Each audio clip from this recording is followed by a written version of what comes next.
This is the very first guest episode of the Creative Genesis podcast. We named it First AD. Check it out. You are listening to the Creative Genesis podcast by Winfluence Media, the show that speaks to professionals in the creative field and entrepreneurs, asking them how they got started so that you too can begin your own journey. If you're looking to step up your journey as a creative or entrepreneur, then you are in the right place. So stay tuned and follow the Creative Genesis podcast, the stepping stone to your success. I was adopted. And this is interesting because there's lots of people who have very difficult backgrounds, so it affects them in later life, right? So I was adopted at the age of 2. My biological mother was 16, 17 years old when she delivered me somewhere in Mumbai. I was in adoption centers, then I was sent to Goa to be sent abroad. Hello and welcome. You are tuned into the Creative Genesis podcast with your co-host Punita Gupta. Today, the founder of Winfluence Media and the host of Creative Genesis podcast, Lobo, interviews Mr. Rishad D'Cruz, the founder of Rain Developers in Goa. Mr. Rishad is a Goan bred and raised land developer par excellence. As a witness to this podcast, we were fascinated by his wisdom, experiences, and journey. He delivers some mind-blowing insights everyone should be an audience to. To know him more, watch this podcast. Before we get into this candid and consciousness-awakening conversation with Mr. Rishad D'Cruz, a short word from our sponsor. You know, as children, we all look forward to seeing our parents in the audience when we are on the stage dancing or performing or whatever else. But you know what? Time changes. And today we are adults. We have the opportunity now to cheer for our parents. You got that right. Imagine you could make your parent a Guinness World Record holder and cheer them from the audience. Would you like to do that? Well, Sevarat is giving senior citizens the opportunity to become a Guinness World Record holder. You got that right, a Guinness World Record holder. All you need to be is 60 years and above, alright? Come to Goa on the 21st of August.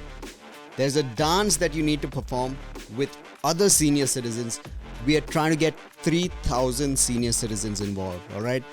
And as a child, you could get your parents, your grandparents, or if you are a person above the age of 60, you could become a Guinness World Record holder. We are attempting the Guinness World Record for the largest number of senior citizens dancing together. Remember, this is not a performance. It is a thing that you can do with other people. It's going to be fun. You get an opportunity to become a Guinness World Record holder. Guys, this is a huge opportunity. And we bring you this event brought to you by Sevarat. It is a senior care provider.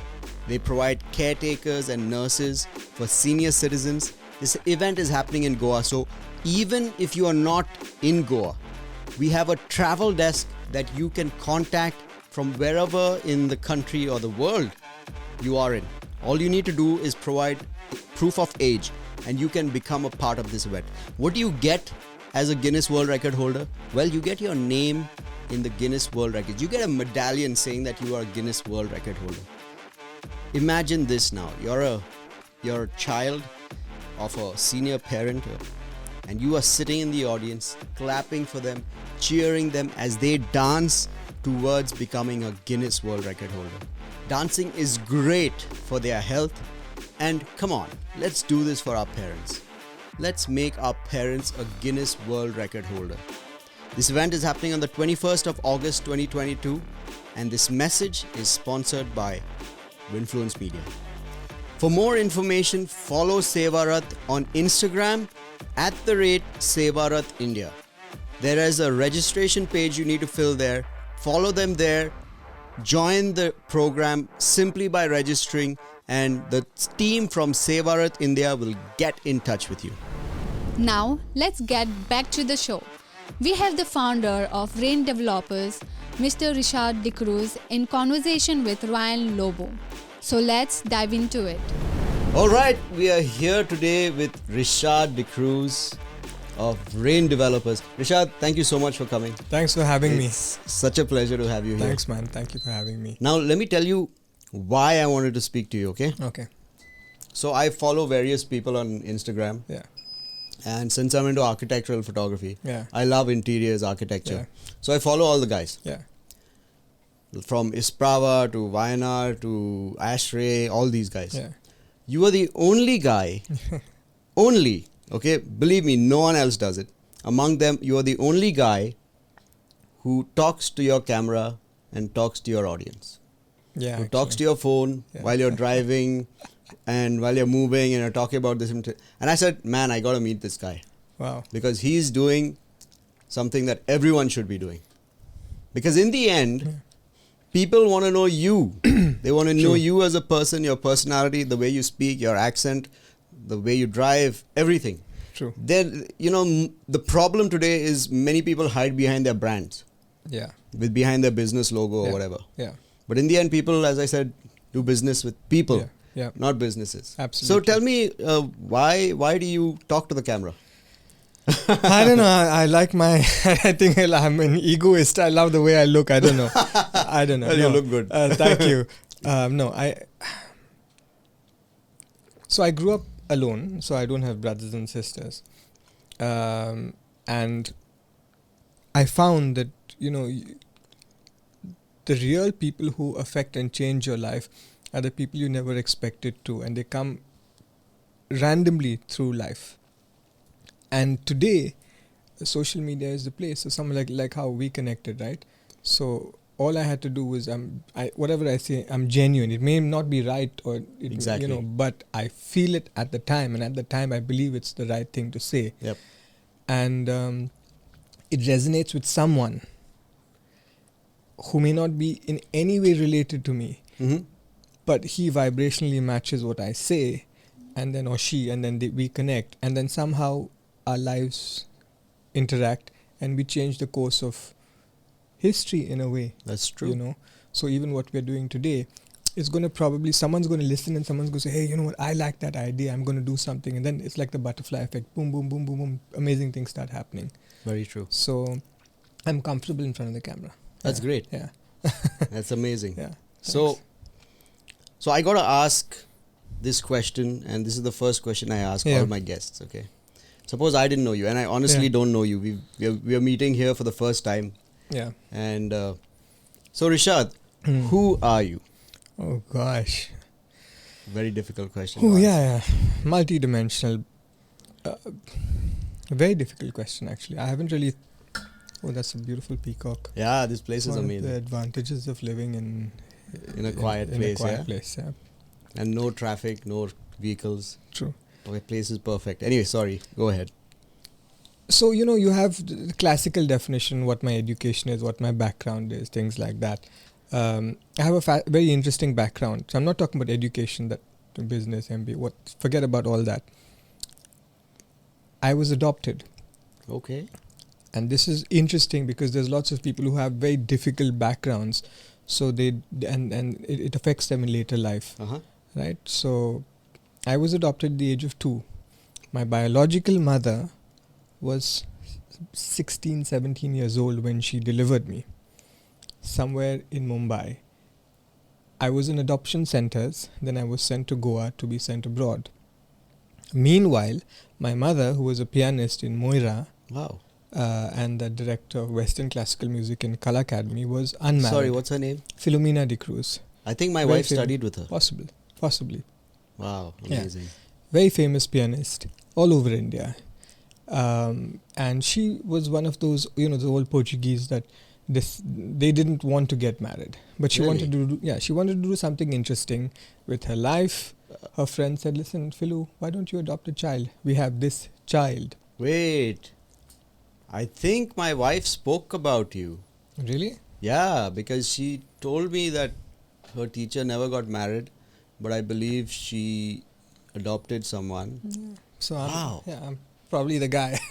Amazing. You have to be the Wait. Before you continue, Yeah. you said something that in those days the Portuguese didn't want to get married. Can you tell me about that? Well, it's not the Portuguese, but you have a lot of these old Goan Catholic families where, for some reason or the other, one would get into the clergy, priest and a nun. A few would get into, so they had many children. So a few would get into academia. Mm-hmm. One of those kids would marry. Really? Yeah, maybe it was to keep real estate, or perhaps the larger picture was to give back to society, right? So teaching, literature, that's why you see a lot clergy. So a lot of our old families are either priests or nuns. Yes, I do know that. Yeah.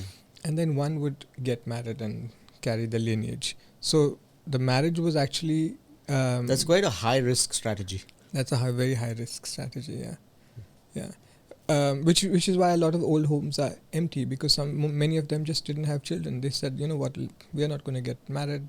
And my mom was one of those who, until she was, I think, 50, late 40s, decided that, you know what, this is it, I'm done, I'll adopt a child. Mm-hmm. And that's what changed my life. And you know what changed her? So I was telling you these serendipitous things, right?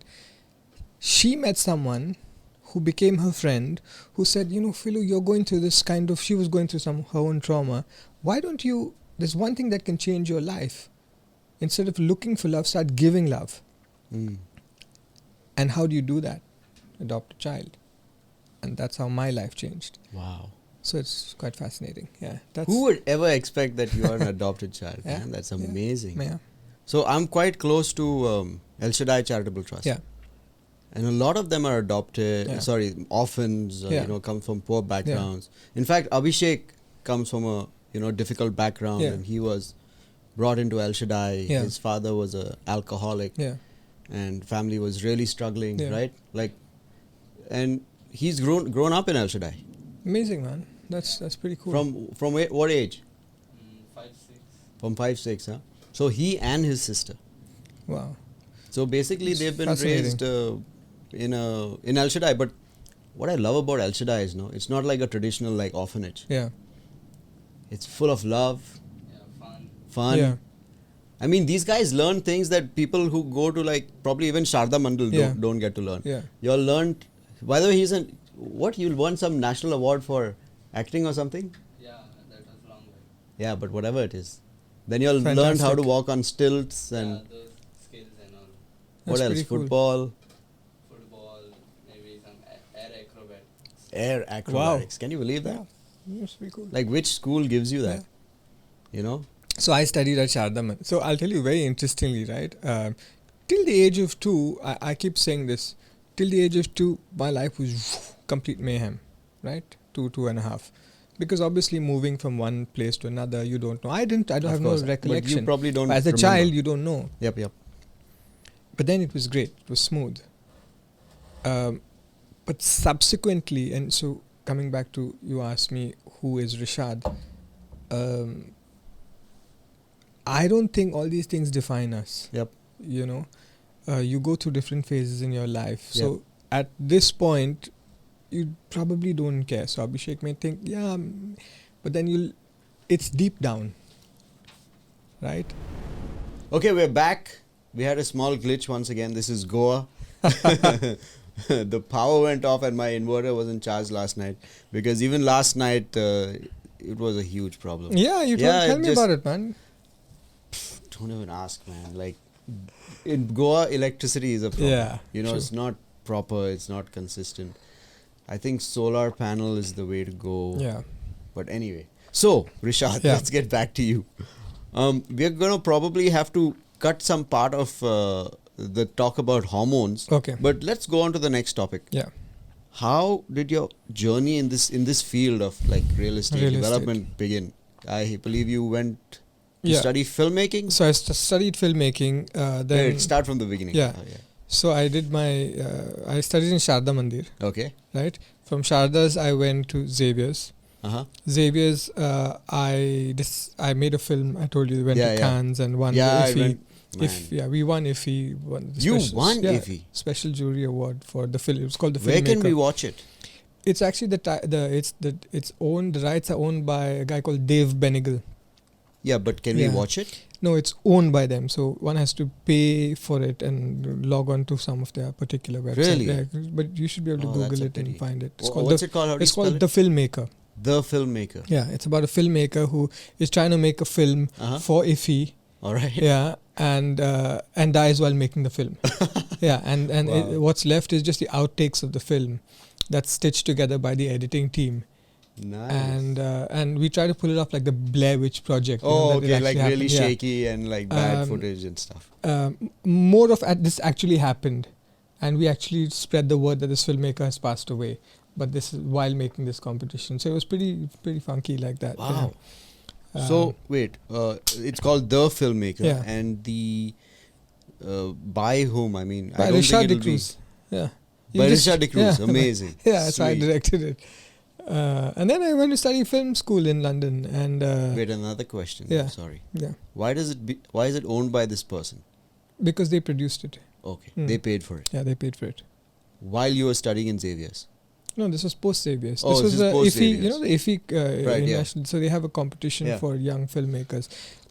They produce it. They give you the equipment. They give you everything, but they own it. Hmm. They own the rights. You have no rights. Really? Yeah, you just get the credit if you win. Yeah. Well, I don't know if you know this, but we shot and we produced a documentary film called The Unnecessarian. It's about the rise of unnecessary C-sections. Oh. It was paid for by the US Embassy.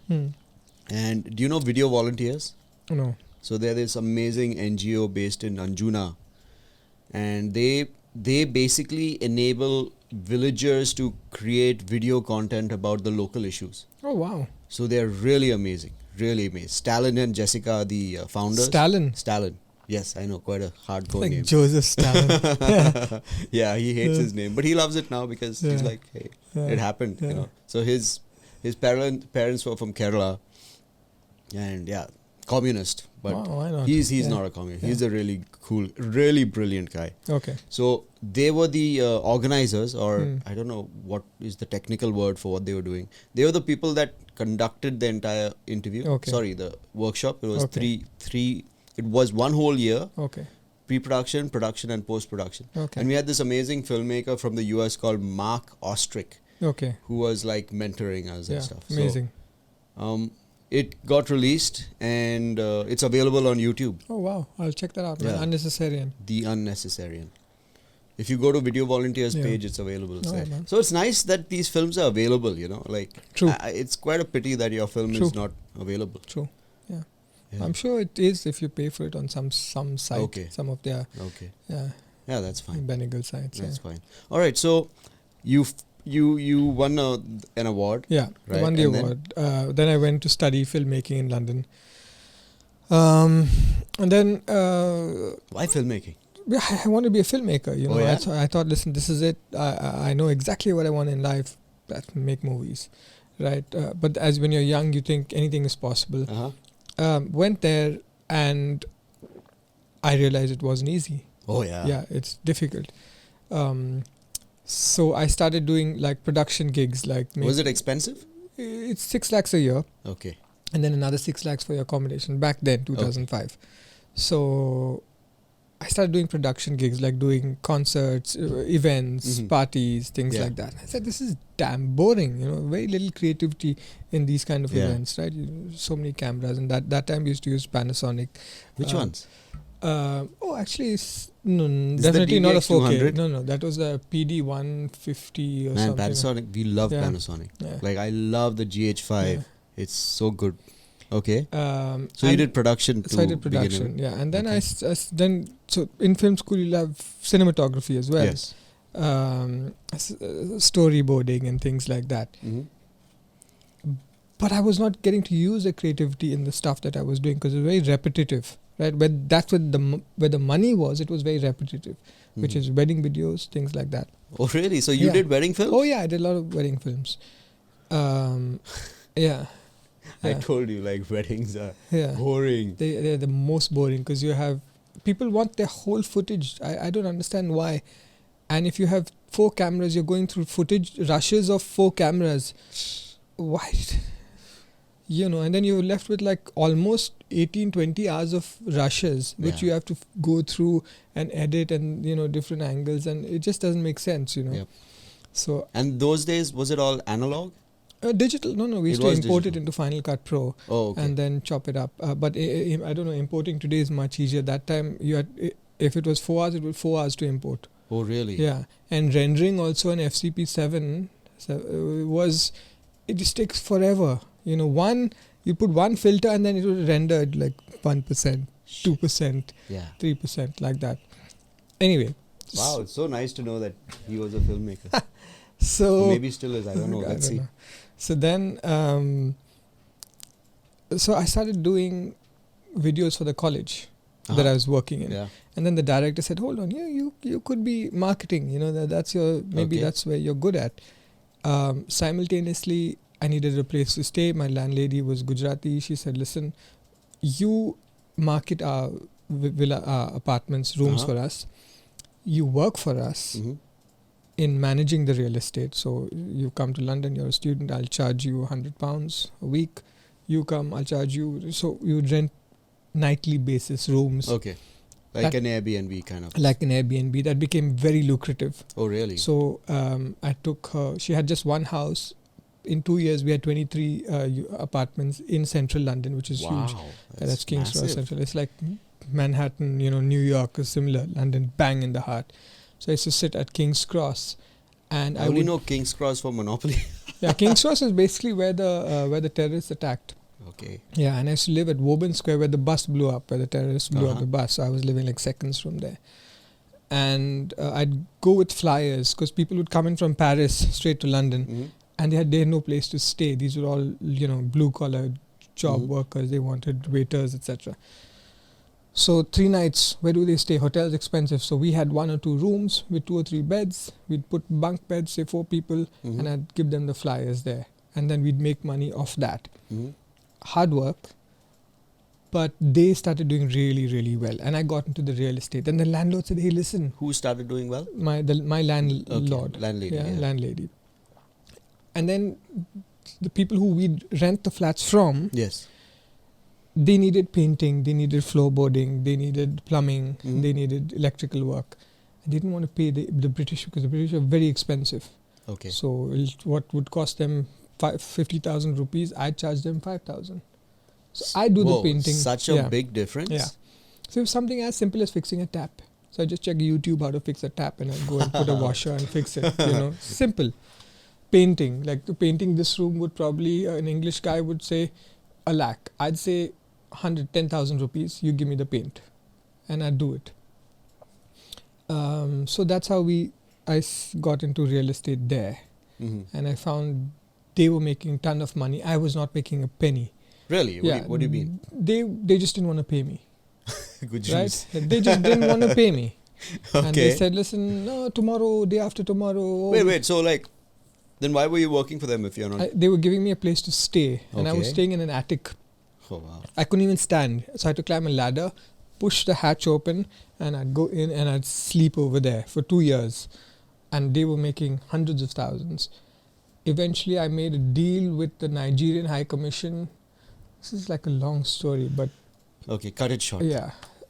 For almost £1 million, like almost 10 crores. In And there was a slick, oil slick. what? Okay. Shell, one of the ships broke. They paid a lot of farmers and fishermen money to send their kids to study in the UK. From where? From Africa, from Nigeria, Port Okay. Harcourt. There's a place called Port Harcourt in Nigeria. So Uh-huh. the slick was there and the farmers were, the fishermen were displaced. Okay. Somehow, through some connect, I found out the lady who was dealing with all those 120 students, Mm-hmm. they needed accommodation. Okay. They were not prepared to go with the English because English weren't giving them kickbacks. All right.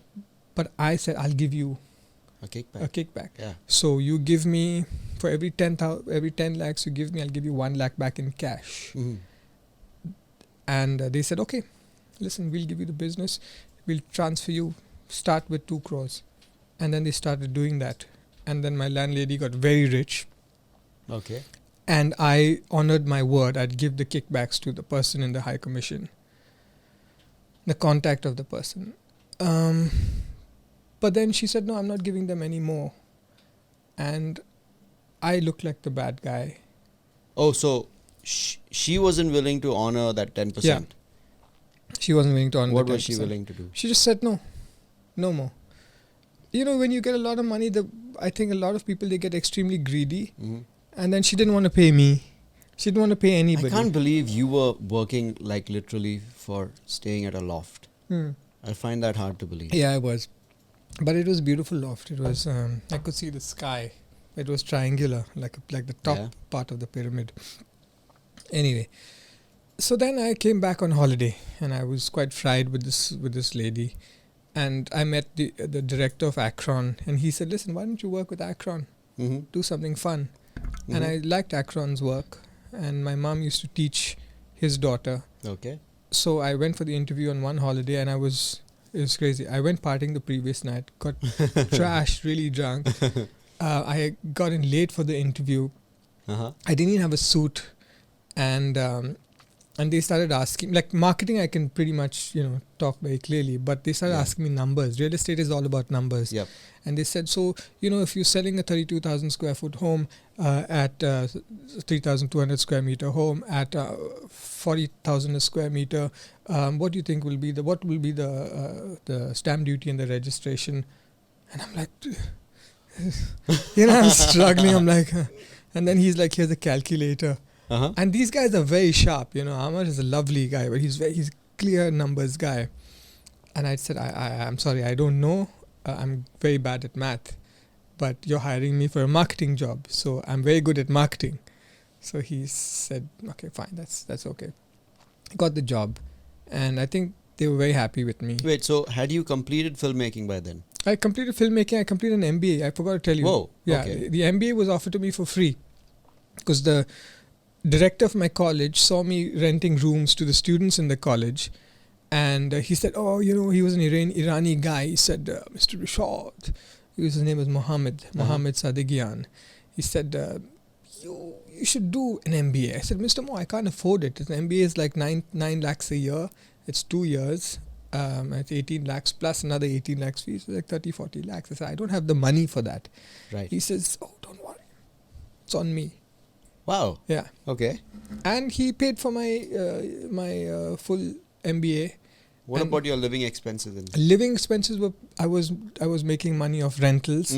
So I'd make a slight top-up commission. Then I had a taxi business where I would send taxi drivers to Man, the what airport. all did you do? Yeah, but I'd make like 500 rupees per airport trip. It was very small money, but I do scale. So I do like 10 trips.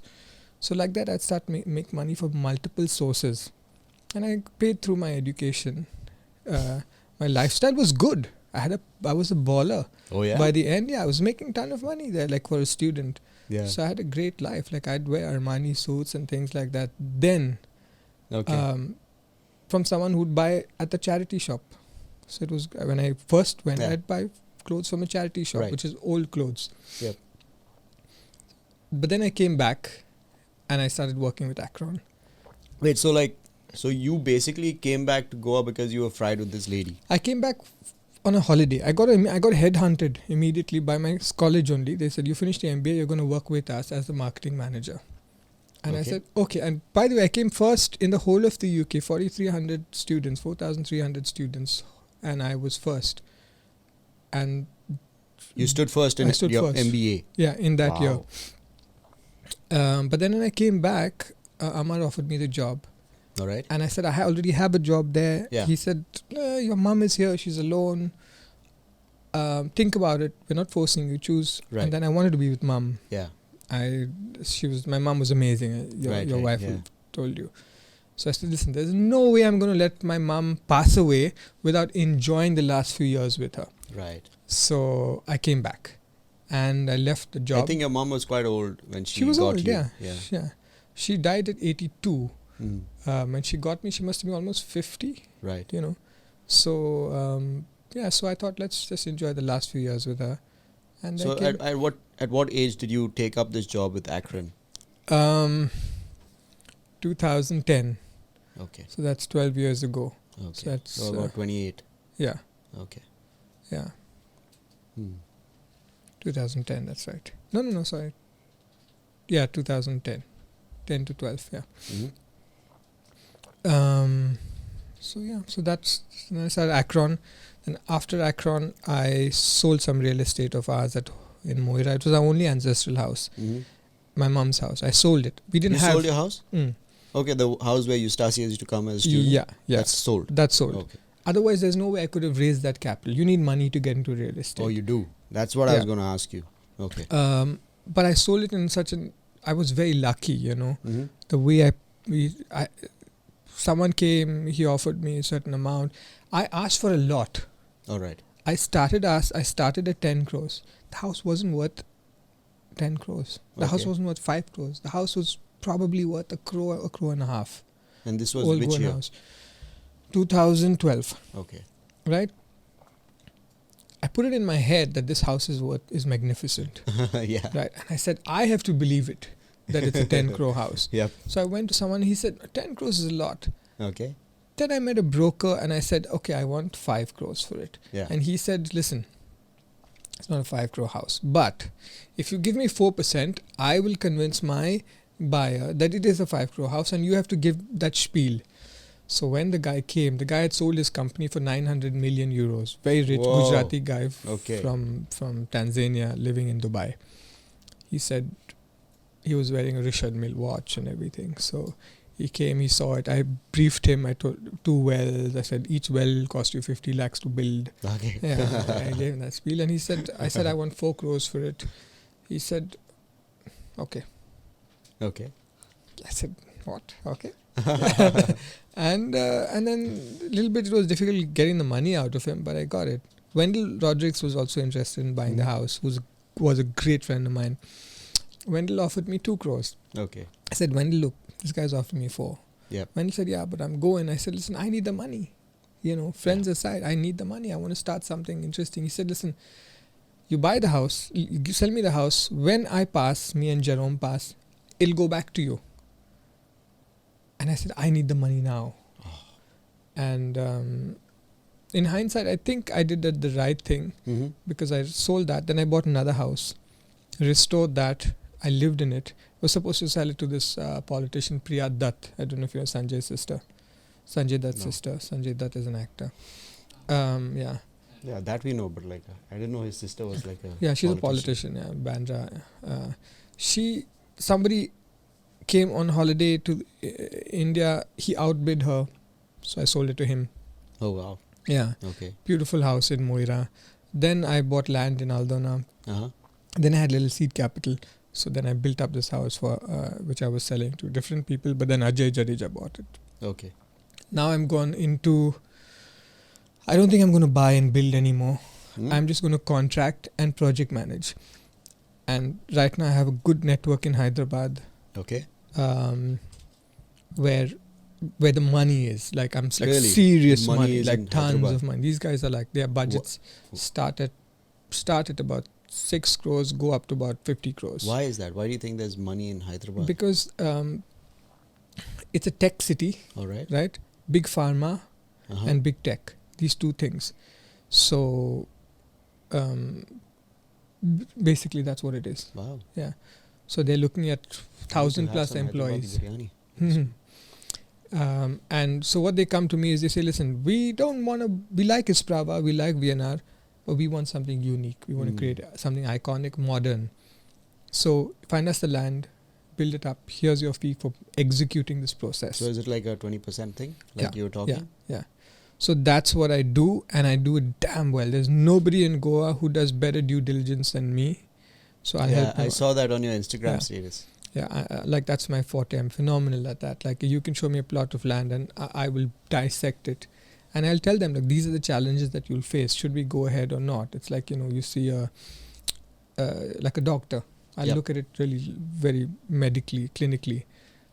and then I built out that house within the That's time amazing. framework. So wait, so after the Ajay Jadeja one, Hmm. how many projects have you taken? I've executed 3 projects after that. Really? Yeah. I yeah. thought Ajay's was the latest. Ajay was the latest that I sold of mine. Oh, But okay. I've executed projects for Wow, other that's people. Like amazing. Possession has been given post Ajay. Okay. Yeah. Now I'm doing something for a colonel in Shorround. Uh-huh. Beautiful plot. Hopefully I'm doing something in Nationala next Nice. for someone Hyderabadi. Okay. Yeah. So that's what I do. So project management. Yeah. Amazing. Project management. Amazing. That's So it. basically, your stint at real estate in London got you into this field. Yeah. Yeah. Yeah. Yeah. Yeah. Would you ever want to get back into filmmaking? Yeah, man. That's like things that excite me. Fashion and Fashion. fashion. Like Yeah, you're quite fashionable. I love fashion Mhm. and filmmaking as a medium to communicate principles to improve human consciousness. Mm. So to simplify that, So let me share Yeah. something with you, all right? This is what happened last night. Okay, now tell me something. When a film releases, okay, and the promotion is going on, would you call that an event? possibly Yeah? Yeah. Yeah. So the release of my first podcast, would that be considered as an event? yeah for It sure. is, right? Yeah. So there's oh yeah, I want to tell you guys this because we're going to make this. So it's my duty, right, to spread Creative Genesis because it just released. So I have like WhatsApp business labels and all that. Correct. I'm sharing it on all groups, and there's this really nice group I like in my local village. It's called the Village Resource Group. Okay, and they have very strict rules, and I like rules. I respect rules. Everybody has to respect rules, right? Because if you don't, then idiots post anything. Yeah. So it says on Monday, products and services, and on Thursday we do events. Events. Yeah. So I posted this, and now on Thursday everyone is posting like this party is happening, or this club is opening, or there's this night at this club. So I posted this, and one of the guys from there who happens to own a food joint, right? He messages on that group. Actually, if you watch my WhatsApp status today, have you watched it? No. Oh, I'm crazy on WhatsApp statuses. Okay. I post a lot. Yeah. So I posted this story on that. Okay? And he says, "Hey, what is this? Guys, do we need such things on the group?" And I simply replied and I said, "It's Thursday today. Am I right?" No reply. Nothing. Okay? And then he replies me on my personal chat. He's like, "Hey, this is like a local resource group. It's meant for the bare necessities of the community. This time it's okay. Don't repeat it next time." This guy, he's not even from Goa. He's doing a great job, like managing the group and stuff, right? He's telling me this group is for the bare necessities of it. I probably went overboard. But I was all high yesterday. Yeah. Like I was high on the release of the podcast. Yeah. I was like super pumped up. Yeah. So this like really like, set me off. So I actually I composed a letter. Yesterday I was watching the Creative Genesis with San and Sedalia at their house. So I was like super proud of myself, and it was quite a nice moment. True. Like I'm so happy that released. Punita did a great job. She released it on Spotify as well. So I'm like full of it. Like probably way too much of it yesterday. So anyway, I got so enraged that this fellow is saying that that group is meant for bare necessities of the bare resources of the community, and it's not an event. He's saying this is not an event. So I composed this message on like my word processor, like Google Keep I use a lot, and I read it 2-3 times, making sure all the English is correct and all that shit. And I read it to my to my mother-in-law Shaddai, and she's laughing at me. She's like, Ryan, just calm down. Just calm down. Okay, so this is what I read. 1 minute, somebody is calling. Let me cancel this. So I put this on the group, okay? I received a message from a member of this group, I don't say who, which said this. Frankly, this is more of a local resource group, just for the bare needs of the local community. You can leave it this time, but avoid in future, please. So I said, I have a few thoughts to share. This product is a local production meant for the local audience. I am a native of Goa. My great-great-grandparents built our house in Seolim with their sweat, blood and tears, and my grandparents worked for peanuts but kept their precious house alive. Yeah. Okay? I am employing sons and daughters of the soil, alright? Sons and daughters of the soil, interviewing Goan entrepreneurs and creatives, though I'm not very picky about whether they're Goan or not. I really am not. Okay? Who share the story of how they started their journey with the purpose of inspiring Goans and non-Goans to take a risk and be creative. Tomorrow I interview Rishad Cruz, a well-known Goan land developer. Then secondly, why just the bare needs of the community, right? Why do you allow ads for events and parties which promote alcohol, spending on excessive food and extravagant, wasteful living? Why not the intellectual and aspirational needs of the community? Yeah, true. Are ads for parties and events, which is what Thursdays are for, considered bare needs, right? You are promoting the local community to be slaves to outsiders coming in and making them spend their money on your businesses. Thirdly, this one I got really full of it, like, check this out. Thirdly, I want you to remember one thing. I am the blood of Goa. I think that was a little excessive. I am the blood of Goa. You are an outsider who has now made Goa your home. We welcome you here and treat you with respect. However, do not perceive our welcoming and joyful hearts as weakness and permission to run over us. Let us keep Goa as Goa, a land of freedom, respect and love, not your holiday home on the outskirts of Delhi. We appreciate your commitments and assistance to the community, but know your place and remember to give respect to us Goans who welcome you here. True. Avoid this in the I future. agree. Thank you. Ryan Lobo. I agree. 100%. I agree. I think the biggest, especially in construction, I'll tell you that the biggest activists and the biggest people who create a problem to homes being built, nice homes, I'm not saying high rises, are the people who've either settled in Goa or who've legally or illegally settled in Goa. Really? Yeah, those are the biggest. And look, major cities like Mapsa, Panjim, Vasco, they have all these shanty. Right. And it's actually a mechanism that is destroying Goa, because if you really, purely as a builder, I see. So I'll ask all of you all this question: would you rather live in Asagaon or would you live in Mapsa? I like Bastor, but yeah. Yeah.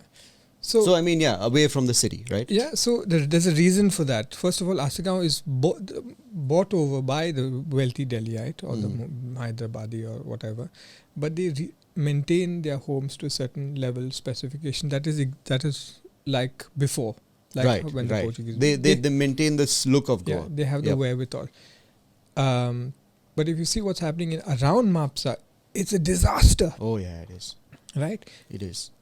Aldona, where we've built Ajay's house, just beside it, you have these Lamanis who've come in and they're playing the Bhojpuri music, they're doing all these kind of things, they are defecating in the fields. They don't share our values. Yep. Right? Those are the guys who are raising objection. Those are the guys who are weaning their way into the panchayats. Those are the guys who are growing in numbers. So now we have to, so that the high command is now accountable to them. Yeah. For votes. For votes. So that's vote buying politics. So it's an issue. Can I offer you some more tea? Yeah. So here's another side of the story, okay? I totally agree with you. I met this friend of ours who is like very like pro-Goan, okay? And I'm not, like, I understand him, right? I understand him. So he's like, man, all these outsiders are coming and building. And I said, yeah, but you can't really stop that. And there are some advantages and disadvantages. I mean, you can't just be against them, Yeah. right? India is a free country. Yeah. So he took me to this field and he said, I'm planning to buy this piece of land. And you see that building over there? My friend built it. He's a Goan. He's working abroad and he built this building. He's not living in it. He just built it and it's a hotel. It is, imagine this, okay? You see fields, you see coconut trees, you see like typical Goa, and there's this ugly ass grey box of a building that just sticks out like a sore thumb. Now you tell me something. I don't think somebody with money would make something like that, right? They would make something that's in line with the aesthetic of Goa. Well, hopefully, this is my perception at least. But this guy, this Goan, he built such a monstrosity. It just doesn't fit in the society. It just looks so ugly. So I said, "Come on, man, look at that. You know, does that tell you this is Goan? No, it's just like this concrete grey. It's painted grey. Yeah. It just sticks out like so. I believe there's a lot of beauty that can also be added when people of class Yeah. come in. All the people who bought my homes are non-Goan, but they're just wonderful people and they respect Goa. They like you. They employ Goans. They're very open to dealing with, and these are people with pedigree. You know, they're successful. They're well-traveled. And they love Goa because of the Goans, because of the vibe that Goa Right. gives you. They understand what it means to Yep. be Goan. And they try their Yeah. best to fit in. Well, mostly. And they try. But I find, now this is interesting, I find maybe I'm hanging out in those circles, but I find then only among the extremely wealthy Mhm. lot, Mhm. right? And either NRIs Mhm. or South Indians. Mhm. I'm sure there are Delhiites who do appreciate that Goan thing, but I'm leaning more towards South Indians. For some reason, they have that respect and Mhm. that culture, and they even pay on time. Mhm. They value what you bring to the table. They follow certain protocol, which is nice. Yeah. That's nice. All right. So now that you've told us what got you into this business, right? What got you into this line? What are some of the hurdles you faced? I'm sure you've like after coming to India, you faced a lot, So I'm Goan. right? I speak Konkani. Oh, you do. Well, I'm learning yeah. online, by the way. Yeah, I speak Konkani very well actually. Nice. So I have no problems with locals. Mhm. They're all my friends. Anywhere in Goa, south or north, I can connect to a local very well.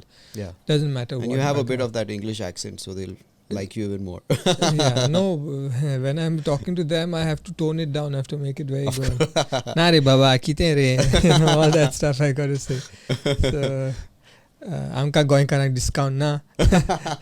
I got to learn that one. So yeah, so no issues with locals, no issues with peacock, nice. Yeah. No issues with panchayats, no issues with government bodies.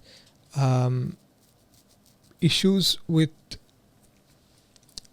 people putting up illegal structures Okay. around.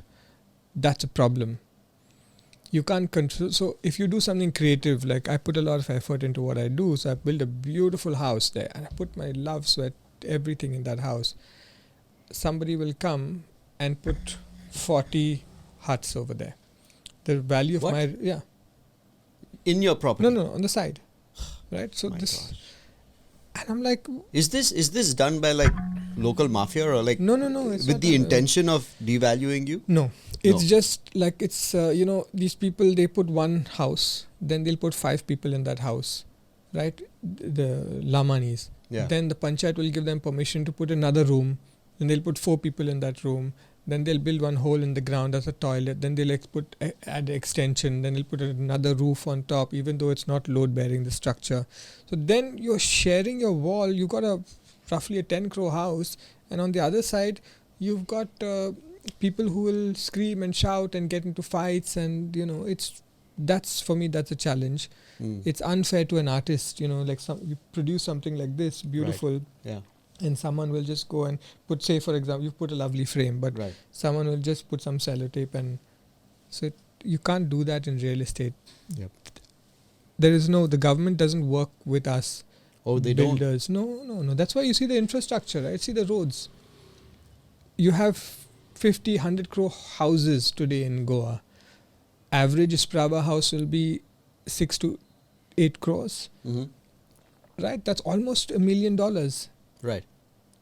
You can get a beautiful house in Birmingham on the outskirts of London for cheaper. Really? Yeah. Beautiful, stunning, fully furnished. So Goa's that expensive? Goa is very expensive compared to Europe and the UK. Yeah, I'm not talking about London. I'm just talking about the outskirts. Better quality of life, better roads, better infrastructure. So why do you say the government doesn't support you but supports like these outsiders coming in? Because we have to do all our approvals. We have to pay for it. Right. We have to go to different departments to get stamps. One small mistake, they don't come, they will not appreciate. The bigger, the more beautiful it is, the more they want to extract from you. Everything has to be by the book. If they find one error, they will say, this is a problem. Mm-hmm. But right next to you, there's 30 people living, all illegal. The construction is illegal. Nothing. Well, that's sad. Roads. And is it all because of vote bank politics? I think vote bank politics, and also it is the consciousness of the people who are, not all, but a majority of the people who are sitting in positions of power, right? Which is why I say in order to change the country, you have to change elevate consciousness. So, this is something that we should talk about after the podcast because I am planning something. But we'll talk about that next. Yeah. But now it's time for the sponsor's message. So we're going to take a short break. Do you want to invest in the future of a child? Well, let me tell you about El Shaddai Charitable Trust. El Shaddai Charitable Trust is an organization which rescues street children and destitute children who have come from really poor backgrounds, really bad backgrounds. Some of their parents are alcoholics or single parents. Some of them don't have parents. Some of them have been raised on the street. This is an amazing organization that I have had the privilege of getting to know through the founders, Matthew Kurian, his wife, Julia, and just being with them. In fact, Abhishek is right here. He's grown there. And the organization has done such amazing work in the life of children and women. But they focus on children. If you want to become a sponsor, you can help invest in the life of a child who has no other hope. They come from very bad backgrounds, but you can be in touch with them. You can invest in their future, in their education. Check out childrescue.net. That's their website. Get to know them, follow them on Instagram. Amazing, amazing charity based in Goa. It's an amazing NGO. I highly recommend them. Do something for society. Childrescue.net. Check them out. Now it's time for the Tandoor Round. Okay, I'm going to tell you what this is. Okay. It's a rapid fire round where the questions get hotter and hotter. Okay. That's all right. Shoot. Ready? Yeah, All right. Let's get some peanuts. You may need it. Yeah. All right. Good, yeah. So, Rishad, what's your favorite dish? The gluten-free chicken sandwich at Bodega. Wow, that was specific. Amazing. Wow. Okay. Next. Preferred musical genre of type of music you listen to, or type of music you listen to. Western classical music with Really? Like your mom? Chopin. Yeah. Wow. Yeah. You got to teach me how to appreciate that music. I've been doing some research, but like my wife is a trained Western classical musician. Yeah. But I want to learn more how to appreciate it. We need to hang out more together. Done. I think my wife and you would get along really well. Okay, which business book would you recommend to people? I wouldn't recommend any business book. No, I would recommend, because I don't think you can learn business rules. You're either wired to be a businessman or you're not. Mm-hmm. Right? It's like, reading Bill Dobbins' Arnold Encyclopedia. You learn about the techniques of building a body, but you don't learn what's the blueprint of how Arnold Schwarzenegger became Arnold Schwarzenegger. What's really makes him that. Yep. So Okay, I so may I ask then, what about a book that helps you develop the mindset of a business person? I like Think and Grow Rich. Oh, it's Yeah. a beautiful book. Yeah. Yeah. I think Amazing. that's fantastic. Yeah. Think and Grow Rich. Yeah. Did I say that, Punita? Yes. I did, right? I did. Yeah. We're more similar than we know, man. Awesome. Okay. Which self-development book would you recommend to people? As a Man Thinketh. Ah, Yeah. I heard about that. I haven't Yeah. read it. I think I got it on ebook or something. Yeah. It's, So you why- get the, why f- that? you Why- get why the that? free. So it's about this guy who's a psychiatrist who is stuck in the Auschwitz in Germany. Really? Yeah. Okay. And I think that's the one, right? You want to Google it? Could you Google that? Yeah, As a Man Thinketh. If I'm right, I think. Because I have it somewhere. As a as- Man Thinketh. So Is that the book? I don't know. Maybe that's not the book, but I'll send you the. No, I mean, it's quite a famous book, As a Man Thinketh. Yeah. Because I remember reading about it, because sometimes I do these things, 10 books to read in life and shit like Yeah. that. So this was one of them. As a Man Thinketh, it's correct. It's Yeah. correct. Okay. All right, let's move on to the next question. What are the type of people you like to be around? Just people who make me feel comfortable Okay. being myself. Okay. Yeah. It can be anyone. It can be rich, poor, fat, thin, tall, short, whatever nationality. As long as I feel comfortable around. That's good. Now it's getting a little hotter. Okay. Mm. Name a time you were hurt by what someone else said. I was hurt by a very close family friend who tried to undervalue my services, Okay. and he offered me. He basically tried to get me to work for free. Yeah, that happens. Yeah, That and this happens. is someone I knew for a very long time, and Yeah. so I was hurt by that. I can imagine that. So I cut off a friendship that was 35 years. Ooh.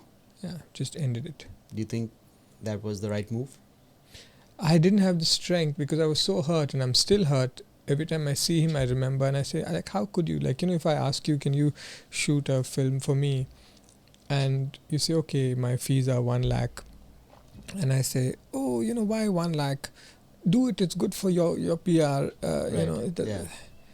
And you know me very well, and I know you very well. It's kind of an insult. It's isn't it? it's an insulting massive thing. insult. Yeah. Yeah. So yeah, that was the time I was hurt. Yeah. Otherwise, nothing. All right. Cool. Okay. Who are the type of people you don't like to be around? The left, liberal left, woke. Yeah. Man, you're a man of behind my Yeah. heart. Shit. I mean, America is being destroyed by them. The For West sure. is just For sure. going downhill, man. Yeah. They're just going downhill. It's ridiculous. Yeah. It's absolutely. For sure. Yeah. I mean, Abhishek, you listen to these people. Yeah. Crazy. They are absolutely crazy. They've lost their mind. They can't even answer, are you a man or a woman? Yeah. They can't even answer, is this child a man or a woman? Yeah. They're lost, man. They're lost. So it's a very sad society. Like that, I think, as a society, India is doing better than them. Oh yeah, for sure. For sure. Freaking crazy. Yeah. Okay, last question. What is something that people don't like about you?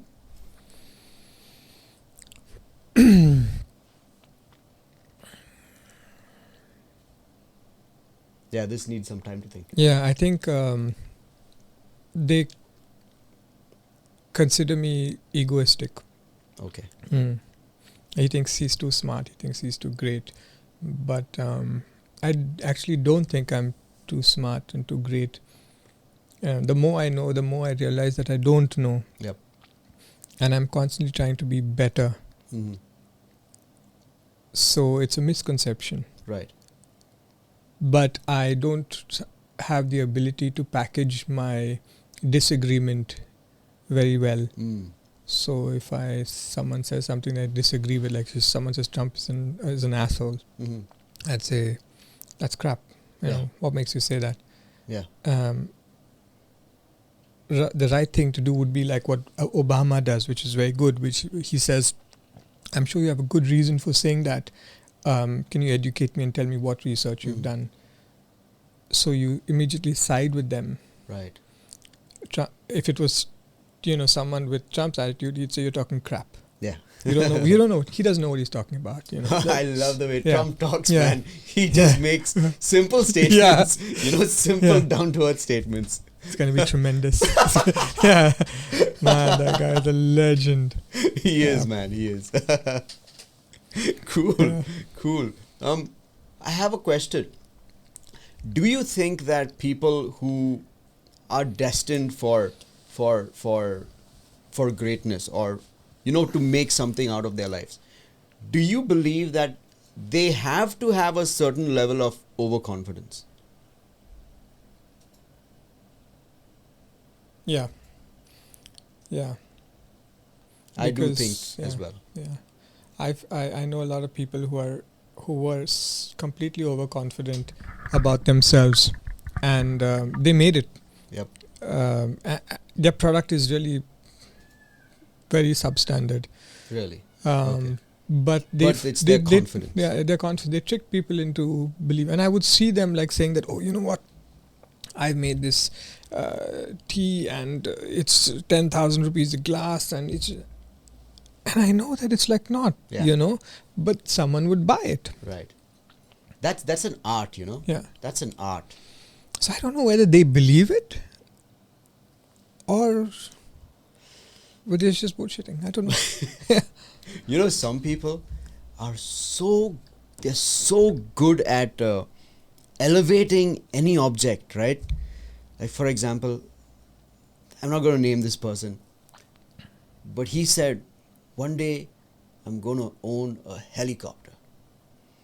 Okay, and we said, okay, fine, you're going to own a helicopter. What else do you need? He's like, no, nothing else. I don't need a house. I don't need a car. I'm just going to own a helicopter. And I said, where are you going to park it? He's like, I'll just park it wherever I want to. I think certain people's self-confidence is delusional. Have you come across some people? Because I have. And I'm like, buddy, you're off your rockers, man. You need to be realistic. Yeah, I mean, there is a subsection of people who are narcissist and egoistic. Yes. And I think this person who I'm talking about is. So I have friends like that who claim to be dating supermodels and actresses, but it's all lies. Right. Who claim to be very rich and I'm buying a villa in Spain, again lies. Who claim to be getting a call from the CM. I'm the CM is calling me. I'm going, again lie. Who claim that the police inspector came and fell at their knees and asked for forgiveness because he stared at him the wrong way. Oh, really? These are all jokers, and they hang around at parties, and when you see them, especially younger people, believe. Yes. But that's delusional. That's delusional. But no point just challenging them. You have to just be quiet and move away. Yep. Yeah. I agree.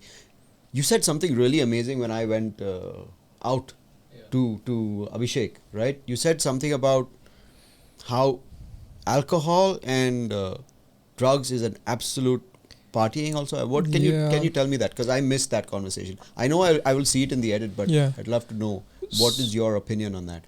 So first of all, I couldn't afford alcohol. I didn't have a lot of pocket money growing up, but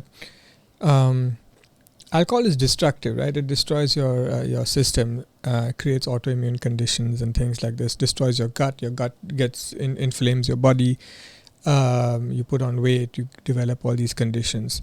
But also it hampers the way you think, right? It also interferes with your judgment, and eventually it destroys, over time it destroys your life. Yep. I'm not against people having the occasional drink or a glass of wine. But what I find that the more centered I got, the more spiritual I got, the more in love I felt with myself, the more even a small drink of alcohol just set me off. Like I couldn't. Really? Yeah. 3 days sometimes I'll have it. If I have a shot, next 3 days I'm hazy. I can't function. So alcohol is destructive. I think cigarettes, obviously you have issues with smoking. Right. I know that people have been smoking tobacco for millennia, Yeah. and mixing it with certain hallucinogens Yeah. to achieve different conscious states. So I believe if you're aware of what you want to achieve and you do it in the right proportion, I think, but just to smoke for the sake of smoking is a waste, Mhm. What is your comment on this whole party culture? Just yesterday, because of this whole incident which happened, right? And I was so shocked that you would promote freaking alcohol parties and going to these clubs and restaurants and spending so much money on alcohol, but you would not promote a local podcast like what I'm doing.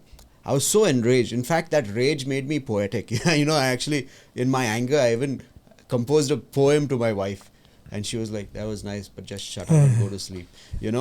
But I was so enraged, and I was thinking about, how they, in films, right? They promote James Bond as an alcoholic. They promote all the cool people as alcoholics, right? Smoking, drinking. But alcoholism is extremely expensive. Till date, Abhishek, even when I was working in Halliburton, I have never bought myself like a large bottle of whiskey or something. I just kept it at home. Never. Because I'd look at that and be like, whoa, this is crazy expensive. Like it's a waste of money. But I see these friends and these people, they have like a whole bar section in their home filled with alcohol. And I think to myself, damn, that's expensive.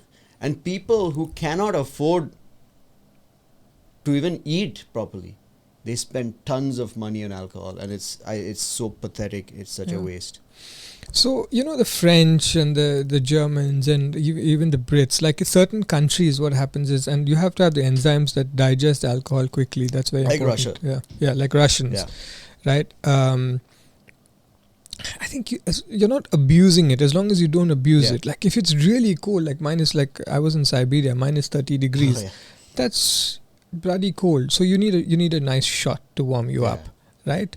When you're doing it recreationally and it gets too much, and it's impacting your life, it's impacting your family, it's impacting your children, your job, that's dangerous. But there's no line that it happens immediately. It's very slow. You just never know, and then suddenly you're an alcoholic. Suddenly you've got liver cirrhosis. Suddenly you've got some condition, and then it's too late. My dad's friend came to Goa recently, and so like you're a guest in the house, right? Me and the kids and my wife are there with my dad, and he is there. We're all having dinner together. As a decent human being, you being a guest in my house, wouldn't you join me for dinner? Yeah. You would, right? But so I asked him, hey, why don't you join us? He's like, no, it's my time. It's my time for drinks right now. And I realized something. These alcoholics, for them, alcohol is their god. It's the priority. He refused to have dinner with us. No, it's my time for drinks. After my drinks, I'll have. So yeah, I mean, it's sad. Alcohol can really mess. In fact, my uncle died recently. Okay. There's a long history of alcoholism and mental illness and stuff on my mother's side of the family. So it's a massive problem. Massive problem. Yeah, and also it's cheap in Goa, no? So a lot of them come and they... That's true. But one problem I have, people think Goans are alcoholics and partiers, and in fact they think people from out of Goa, they message me sometimes. They know I'm a Goan filmmaker, photographer, video producer. This guy, he actually had the cheek to message me, and he's like, Ryan, my cousins and my uncles and all are coming. Where can we get girls? Can you believe that? Like this is what they think of Goa, and that pisses me off. But anyway, we can't. Actually, do you anything can't about get that. girls in Goa because there are no the ratios are very skewed. Really? Yeah. If you want girls, then you've got to go to Russia because the ratios there Oh, are yeah, like the Russia- yeah. It's like 4:1 or something. More. The war. Siberia's 21:1. What are you saying? Yeah. Because during World War II, millions of Russian men died. Millions. Yeah. And the And women and children were at home. Yeah. It decimated the male population. Yeah. And I'll tell you one thing. I mean, I've dated people from across the world. There's no one that takes care. This is a subject that I'm very passionate about. There's nobody who takes care of themselves more than a Russian woman. Even if she doesn't have money, she will still take care of her nails, her hair, body, diet, exercise, and look after her man, cook for him, make love to him, everything perfectly. But you mess around, you're in trouble. Mhm. And that's what I appreciate about Yeah, I don't know women about that, there. but when I was a student, right? When I was a student in St. Petersburg, man, I was like, whoa, these Russians are so beautiful. But Stunning. let me tell you something. Like every country, there are ugly chicks and there are ugly guys. Okay? But what amazed me, okay, Punita, it's freaking snowing outside. It's -2 or 5. But these Russian girls are wearing slacks and walking in skirts. I'm like, how in the world do they do that? And one day I was foolish enough in the middle of winter to shave my head bald. And I went out at -30 degrees and there was ice forming on my eyelids. And I had to cover my head up because we had to walk like 10-15 minutes. No, I think we had to walk like 20 minutes from our hostel to the store. It's called Lenta. Yeah. Do you know the brand Lenta? No. So Lenta is like a Russian supermarket. Bad choice. But the good thing is, because we had central water and Yeah. central heating, you come back to the hostel, Yeah, the you whole put on the place is warm. tap, it's boiling Boiling, hot. yeah. It's yeah, boiling yeah, hot. yeah. So it was fun days. Yeah. All right, let's get back to the interview. Now, we're still kind of recovering from this pandemic. Hmm. Did the pandemic alter your business, life and outlook? Did you pivot or move in some manner? Did it affect you? Yeah, I mean that's when the major shift happened from buying and developing and selling to project management. Really? Yeah. During that's- that time? Yeah, during that time. So that's when you met this really wealthy Hyderabadi guy. That's when I started making YouTube videos, right? Really? Yeah. So I didn't know you on YouTube. yeah, I've got a few thousand subscribers. Yeah, Wow. 2,000-3,000. Dude, check him out. Yeah, just Rishad De Cruz. If you YouTube, you'll find like tons of my stuff. That's amazing. Just RISHAD and De Cruz, and that's all me. Wow. Yeah. I'm sorry, how many subscribers do you have? Some. Wow. Yeah. So Nice. that's without. Man, I'm trying to cross 1,000. But now hopefully it'll be Yeah. easier because of this podcast. But Yeah. So then I started doing a lot of stuff like this, where I was helping people for free, giving them advice on tax structuring Right. and on capital gains and on constructing in Goa, what steps Yeah? to take and what to avoid, how to avoid getting conned, what scams are happening, how to deal with brokers, how to identify properties, how to. man, I need some advice from you on how to run the YouTube thing. Because I think now we're going to get more serious with YouTube. Before it was just a place I would like showcase my Yeah. work. Yeah. But let's maybe discuss. Lots of my okay, any business comes tip from you there. have for how to grow on YouTube? Look, it just happened that's what I say, like there's no tips. There's only, like for entrepreneurs, there's Yeah. only following that inner guidance system that you have. Okay. And that only happens when you're free from other thoughts. Mhm. So this thing of YouTube, it just came to me. I was lying in Donapola in my flat, and then I said, you know what, let's just make a video Yep. on stuff. What do I like to do? I like fashion, so I dressed up really well. In one, you see, all the videos I'm really dressed like Yeah. to kill. Yeah, I love what you're wearing right now. Thank as well, you. man. You have that very English kind of fashion. I feel at least. Possibly. And then I said, I do real estate. I like to dress. Why not be the best dressed real estate guy? Giving, Goa? in Goa, giving great advice. Perfect. and for free, and that's how it started. So there's no, Really nice. and then I just started, and I like doing documentaries. So I went to Roswell, Oh, really? in Scotland, and I had my own theories on how that the structure was built, and I think there's another chamber underneath. Yeah, I just need to give one advice Yeah. to my cinematographer friend. yeah. Abhishek, you need to stop looking at us and you need to look at the camera. Look at us through the camera. Because otherwise you will never know when to pan and when to shift and none. Right now he's so fascinated by you. He's just like That's so you good. need to look in the viewfinder. Sorry Yeah. to say this on air, but yeah. So okay. So what happened during the pandemic is basically you said, why don't I make YouTube videos? Mhm. That's what happened. Yeah. Okay. And how did that help you or affect you or It was contribute to you? good. It was good. I Yeah? started getting emails every day. I'd get like 1 or 2 emails. Really? Yeah, asking me for information. I met a colonel from Delhi, Colonel Shamsher Jung. Special shout out. Awesome. Really cool guy. He fantastic story. The guy was fighting in Siachen. Yeah. Yeah. He the got glacier. and he felt while he was fighting. He felt this. Okay. While he Right. was fighting. But there was an exchange of fire, volley Sorry, fire. wait.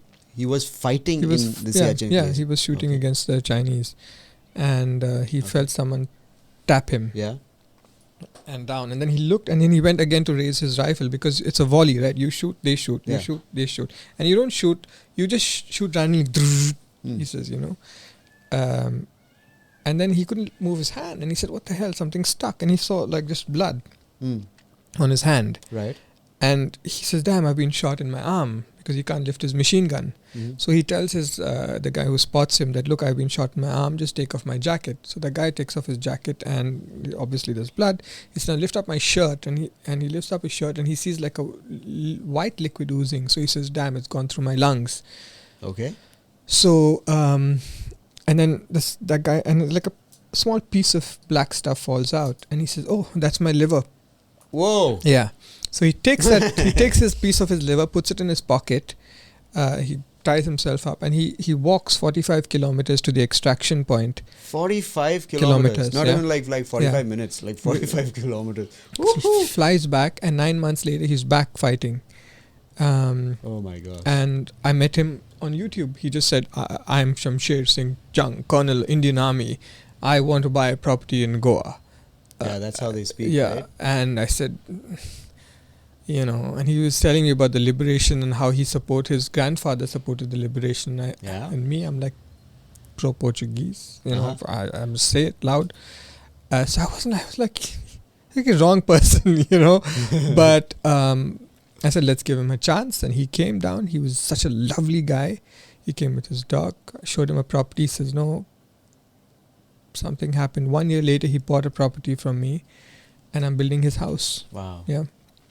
So YouTube. all this happened through YouTube. YouTube. And many other businesses happen through Nice. YouTube. Yeah. You know, Transactions. Actually, I don't know what to expect now that we've started this podcast. Mm.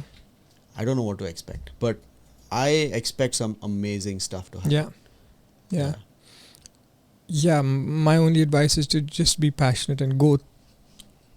Just keep doing it. Mhm. And then suddenly money will find a way, Mm. I think advertising revenue is one thing that could Yeah. come through. Yeah. No, so we're having these sponsored placements, right? Yeah. So, well, let's see. Maybe we get some great Yeah. sponsors. I Yeah. don't know. Yeah.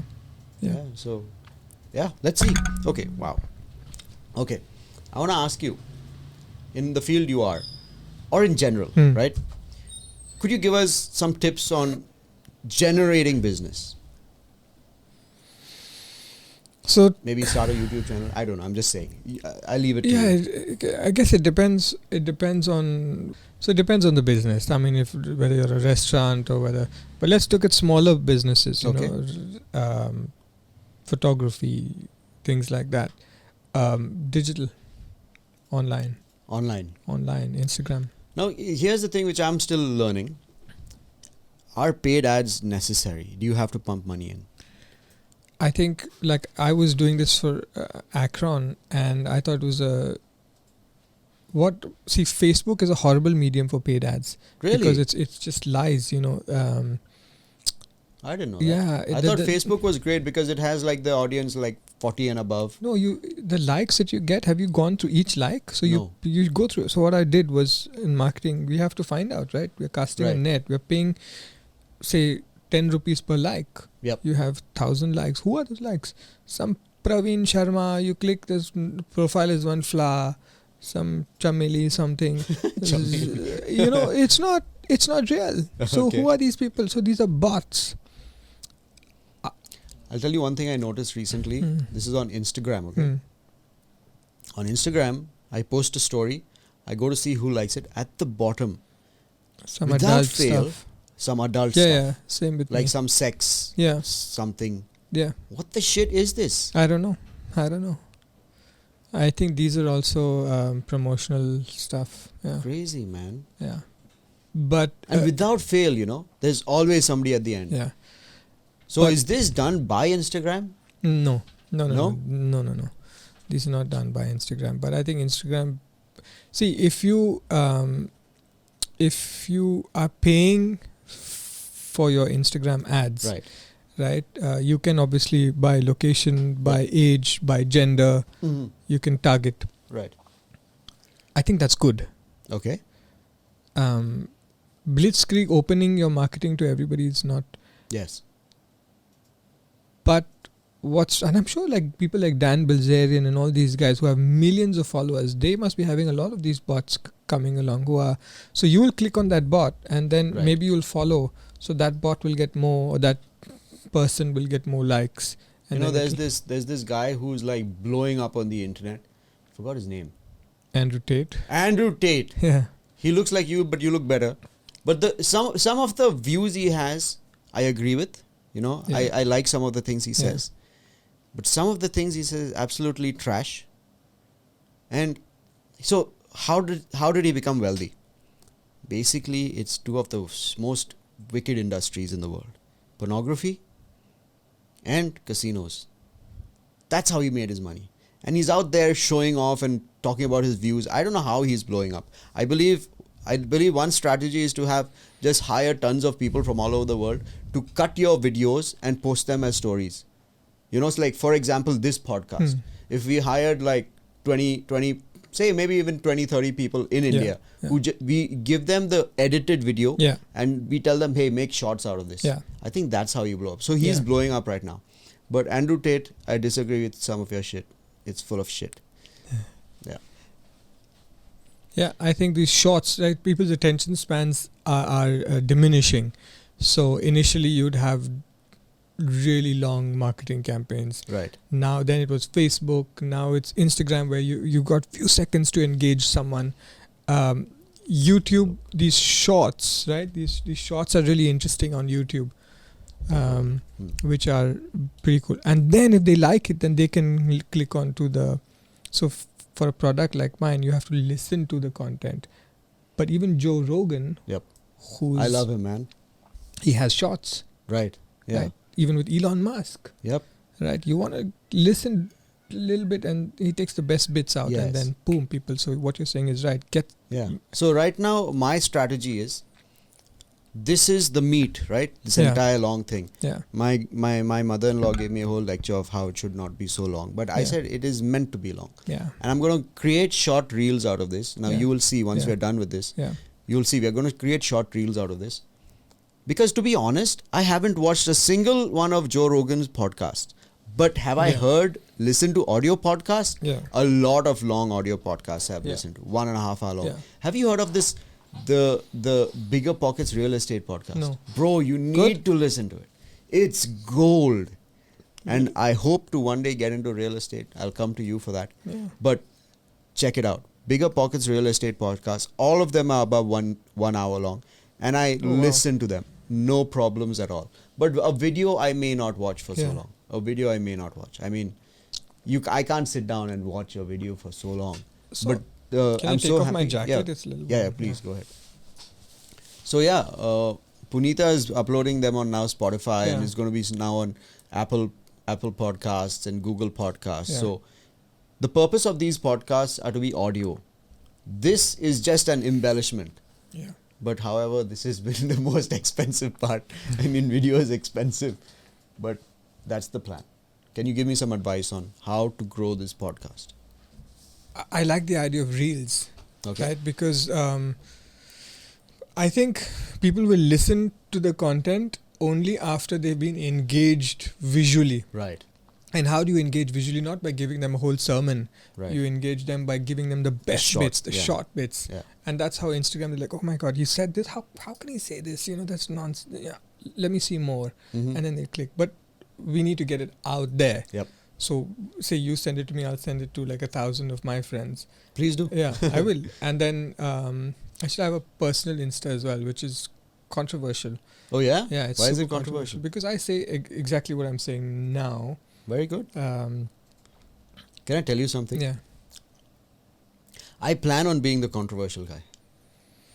My dad, he told me off. He's like, why are you posting this on the group? You should care about what other people think about you. You need to be more careful. You need to become more wise. You need more wisdom. Pray for wisdom. I just ignored the message because the purpose of me doing that is to stand for something. Who's more controversial than Jesus Christ, man? Exactly. Yeah. Who's more controversial Exactly. than Gautam Buddha? Who's more controversial than, every major person who changed the world was very controversial Exactly. in his time. He was rejected by society. Yeah. And Yeah. you think that, hey, what would Jesus do? And many people say Jesus would, take it calm. But Jesus got enraged when he went to the temple and he saw it was being used for illegal things or things that don't respect God. Yeah. He overthrew tables. He kicked the vendors out. He was an angry man also. Though he loved people, when time came to it, he acted up. Yeah. And sometimes rage is a thing of beauty if it's controlled. Even Rajneesh, I find Rajneesh to be one of the most intelligent people India has ever produced. I don't know about that. Like, He's so knowledgeable. I watched his documentary and You got to read his books. the whole Osho thing and all. Like as a teenager, it was quite fascinating. You'd go to this Osho thing and it's free sex and shit like that. But he's an absolute drug addict and anyway. Okay. Let's Yeah. agree to disagree on that. Regardless of these things, if you listen to, I'll tell you, he was knowledgeable. He knew about Zarathustra. He knew about ancient history. He knew about a lot of things. Now, Uh-huh. his mechanism of how he managed his life is a whole different ball Right. game. I'm talking about the knowledge that he collected in his mind. Uh-huh. And how he managed to get so many people to believe in him and to give him everything. But don't you think that's just con artistry? You have to be pretty intelligent to... Of course, I'm not saying he's yeah. not intelligent. Of course he is intelligent. But it's intelligence leading to nothingness. That's my personal belief. So we were having drinks with my father and his friends, and Yeah. this guy's a hardcore anti-Christian. He believes in this guy named Krishnamurti. I've never heard of him, but he kind of follows. Oh yes, Krishnamurti. He's an old guy. He's passed away now. I have no idea. Yeah, man. Krishnamurti. First time I'm hearing of this guy. So this guy's like, man, you guys need to listen to Krishnamurti. And my dad basically, he said, he did a little research about Krishnamurti. And he said, Krishnamurti has made a statement that says, you can never know the truth. So my dad told his friend, why the hell are you following a man who himself claims to have not the truth? He doesn't have the truth and you can never find the truth. Why are you following him? You are searching for truth, right? But Jesus said, I am the way, the truth and the life. But anyway, that's a whole different topic. Let's not go there. So we're coming close to the end of the podcast. So I want to know, what are your future plans and what new business opportunities do you see? Well, as I said, real estate is something that just flows to me. Right. So building homes or interior design, things like that. But I want to get into, I'm opening myself up to other Yeah? business ideas. Yeah. Really? Can you share a little bit? Well, I want it to be like this, elevate consciousness. I think that yeah. maybe, God willing, we can work on something together. How to be better men. Oh yeah. I think India needs that. I can't speak for women, but I speak for men. Yeah.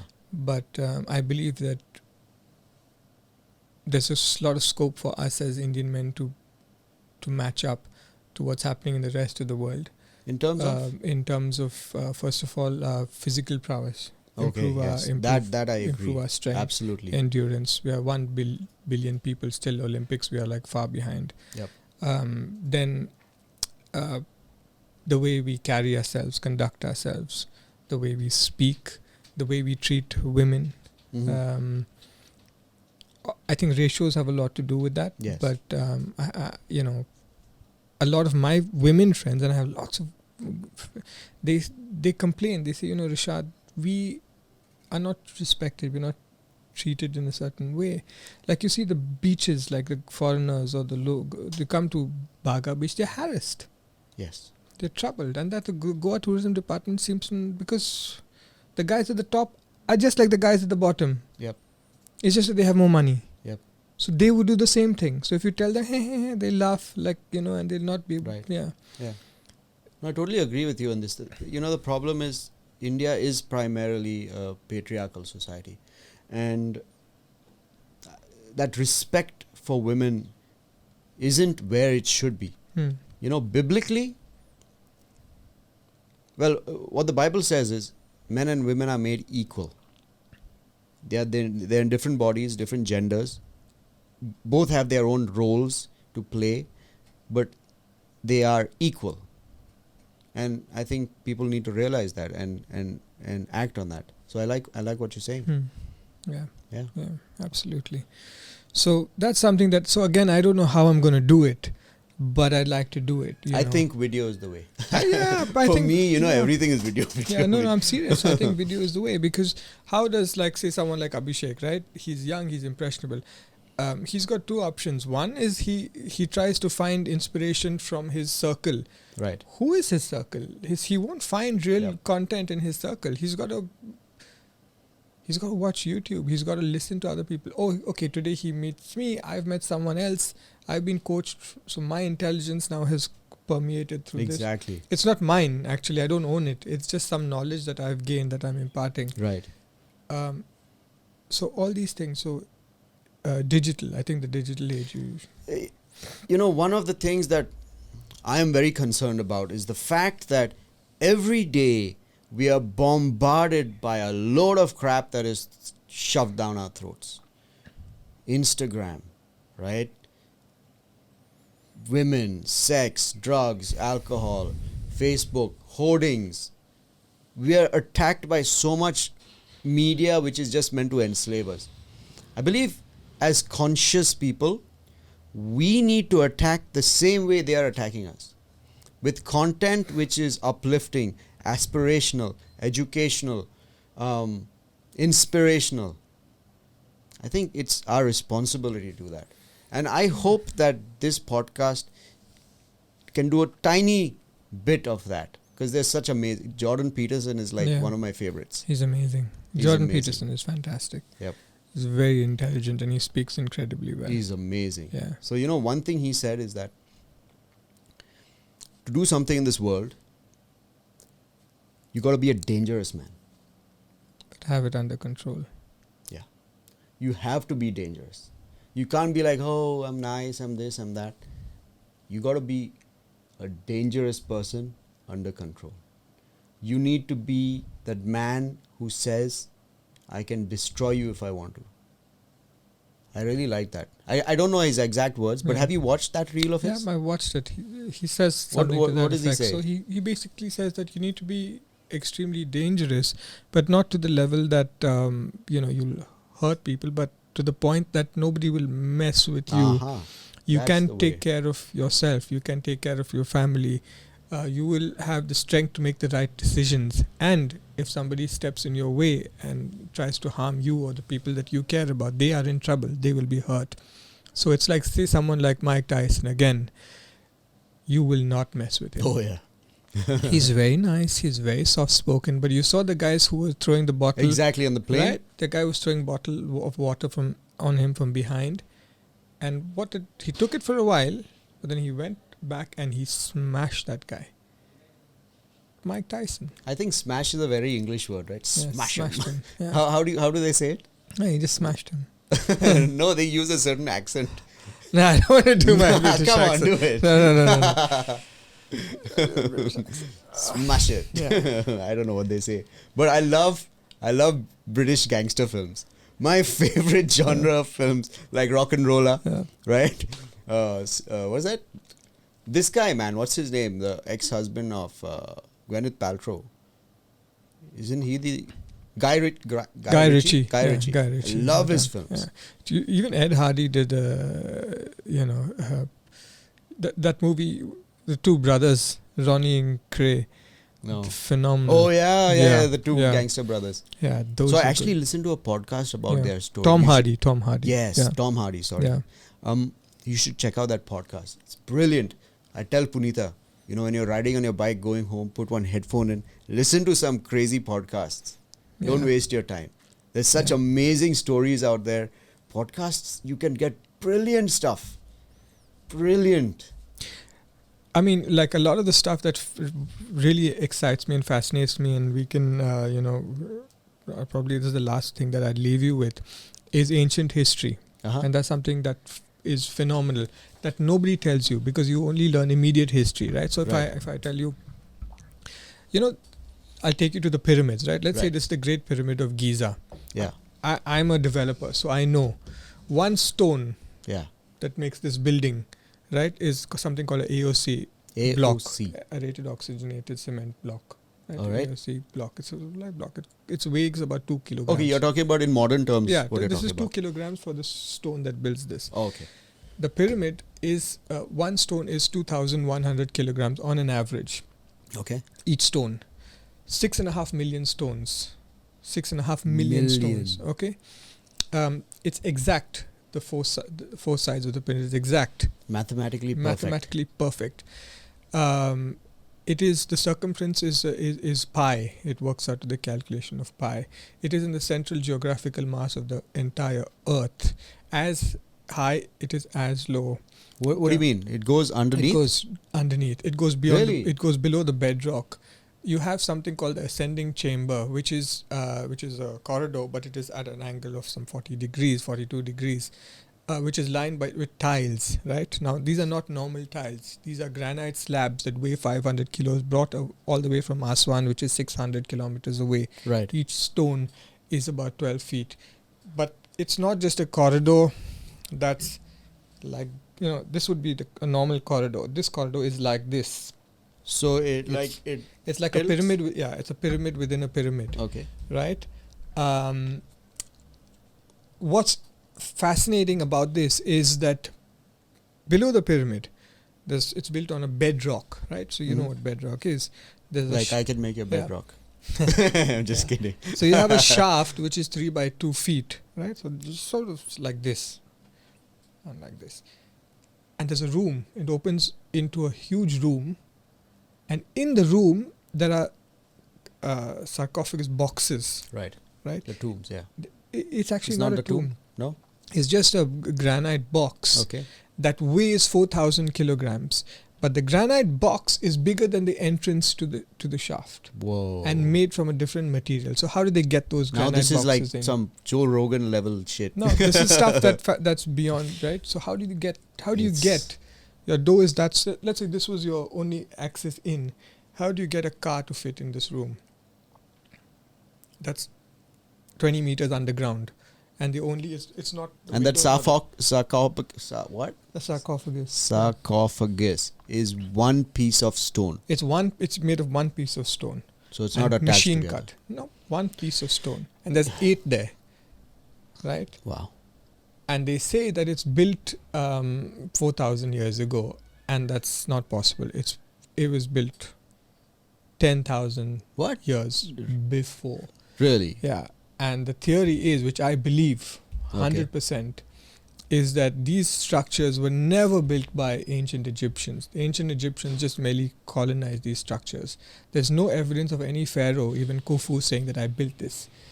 The Sphinx pre-existed. Sorry, say that again. There's no evidence of any Any pharaoh saying that I built this. Okay. Right. These were structures that pre-existed. Even the Great Sphinx pre-existed ancient the dynastic Egypt till about 10,000 to 15,000 years. That is when these structures were built. So, and there's a lot of evidence, enough to support this theory. You know, so I had this question. Like, the Bible doesn't talk about dinosaurs. Like, where is all that? Right? And let me go to Genesis 1:1, okay? And somebody gave me this idea. He says, let me check it out, okay? Uno momento. All right, Genesis 1 verse 1. It says, in the beginning, God created the heavens and earth. He created it. Done. Finished. It's a finished product. The next line says, now the earth was formless and empty. You see that? Finished, formless and empty. So there was, I believe, some kind of, as you say, it was created way back there. There was a life. There was Nephilim, you know, like if you read, there's these, have you heard of Nephilim? Yeah, the Right? giants. Yeah, the giants, like the sons of the fallen angels. Mm. I believe that. Dinosaurs, the pyramid, first time I'm hearing about it, but it's very probable. See, the thing is, there is a lot we do not know. Yeah, I think there's a lot that they're hiding. Like below the right paw of the Sphinx, there's a chamber, and it's called the Hall of Records, with Zahi Hawass, the head of antiquities in Egypt. He keeps his camera. You can Google it. There's a picture of him coming out of that room, but they don't want to talk about it because. Sorry, I didn't get this. What do you mean? Who is this person? Zahi Hawass was the head of antiquities of Cairo. And he's the guy who controls people coming in and going out and doing any kind of research. All right. So, so there is a huge hall of records where they say exactly what the history of this planet is, how the things were built, everything. Right. But he doesn't want them. He says, no, there is no entrance under the paw, but there are pictures of him entering. Oh, under the There, Sphinx. under the Sphinx. Under the paw of the Sphinx. The paw of the Sphinx. Then there's a guy called Robert Bauval and Anthony West said that, you know, there should be a shaft that goes from the king's chamber and points to Orion's belt, which is the galaxy. Yep. And he said no. Then there was a guy called Robert Gantenbury, and what he did was, he was a structural engineer. He went with a little hammer and he started knocking all over the king, and he found a hollow bit, and they cut it. Right, and they found a shaft like a chimney. It's about that big, just that big. Okay, like right? a square. Like a square, but going through the body of the pyramid, going up. Wow. Right? It took them 12 years to get permission to allow a robot with a mechanical arm and a mirror to go through that shaft. So they put this robot through this shaft. It's called the Gantenbury shaft. And they put this robot through the shaft, and it goes with the light, and now everyone's watching, right? And this robot is going with wheels. It's like a little tank, and it goes up, and it meets a small door. Okay. Right? And in the door there are two hooks. Okay. And they say, listen, why would you make a shaft? Close it and close it on the other end. Right, so it's a pyramid. It takes them 12 years to get permission and to drill a hole through that door. Oh, and another 12 years. Yeah, so 24 years. Are they alive by now? Yeah. This guy is dead. He's dead. Okay. So they put what you call an endoscopy camera that you stick into your mouth. They put that same robot, little more advanced, through that hole. Can I break this up a bit? I have a feeling, if I'm a Punita, that shaft was for a cat. I'm just kidding. Could be. let's Could carry be. on. So they put a camera there, the endoscopy, and they shine a light, and they see a few meters away is another door, right? But on the door is the number pi, Wow. Yeah. What the symbol pi? the symbol pi, Okay. the Egyptian, the hieroglyphs of Okay. pi, and the number 121.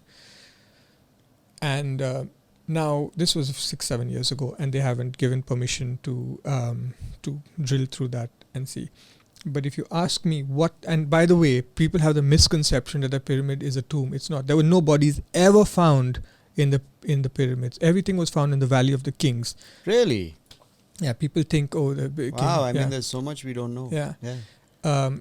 It was,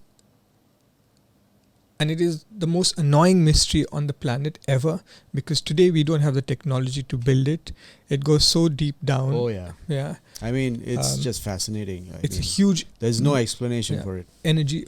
According to me, the largest structures man builds are hydroelectric power stations. I Yep. believe it was a huge power station. You're saying the pyramids Yeah. was a huge power Station.